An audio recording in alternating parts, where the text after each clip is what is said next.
Diabetes আটকাতে গেলে কতগুলো পিলারের ওপর আমাদের কাজ করতে হয়, কতগুলো স্টেপস আছে সেগুলোর ওপর আমাদের কাজ করতে হয়। তার প্রথম কাজ হচ্ছে আমাদের শরীরের ওজন নিয়ন্ত্রণ করা। চেষ্টা করবেন বিএমআইটা 25 বা তার নিচে রাখতে, যেটা আমরা বডি মাস ইন্ডেক্স বলি, যেটা ক্যালকুলেট করতে হয় যে কারো বডি ওয়েট যত আছে সেটাকে দিয়ে তার উচ্চতা কত, মানে তার হাইট কত, সেটা যদি মিটারে কনভার্ট করে তার স্কোয়ার, মানে body weight into KG divided by height in metre square, এটা যদি 25-এর নিচে আপনি রাখতে পারেন তাহলে ডায়াবেটিস হওয়ার সম্ভাবনা অত্যন্ত কমবে আপনার।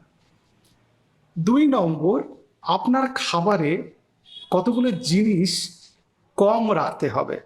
সেটা ময়দা থেকে তৈরি জিনিস হতে পারে বা কম ফাইবারযুক্ত খাবার হতে পারে। যেমন একটা এক্সাম্পল দিই, ভাত। চিনি কম রাখতে হবে, বা চিনি জাতীয় জিনিস, চিনি, গুড়, মিষ্টি, মধু, মিষ্টি, নকুলদানা, বাতাসা, সব একই জিনিসের বিভিন্ন রকম নাম, সেগুলোকে কম রাখতে হবে।